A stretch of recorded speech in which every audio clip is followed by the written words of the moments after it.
definition of mikveh would be in line with the traditional definition. It's a body of naturally flowing water that's big enough to allow a human being to fully submerge without being in contact with itself, to be completely open.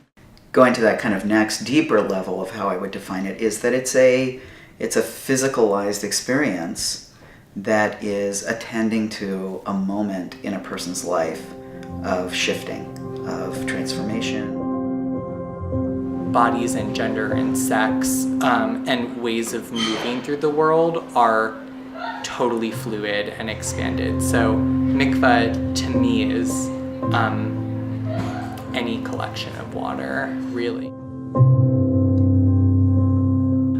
It felt important to me to have a mikveh because mikveh in Jewish tradition is all about like marking life transition. And it was really important for me to mark my own transition and my own life within that Jewish ancestry.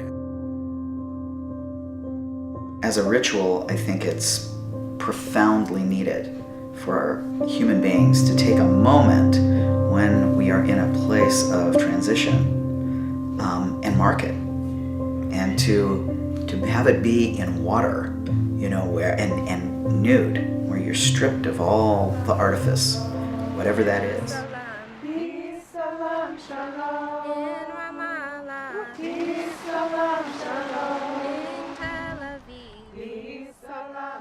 It's been a lot of trying to think about what that space would look like if it were inclusive of bodies like mine.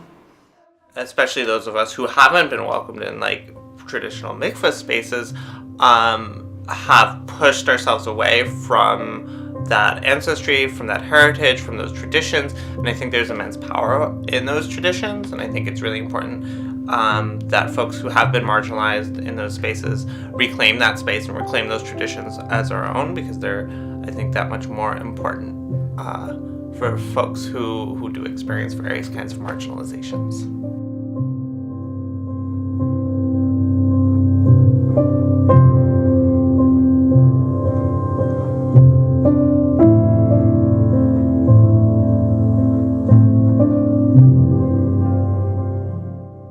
Ocean, for example, is by nature a mikveh, but not until we decide to use it that way, right? So the ocean's out there doing its thing all day long, that allows you to step in as a tiny little human, shed your scales, and come out different, if that's where your mindset is. And I think that's the queering, right? Is how we see it and how we end up approaching it and being in relationship to it. It becomes a mikveh when we say it's a mikveh.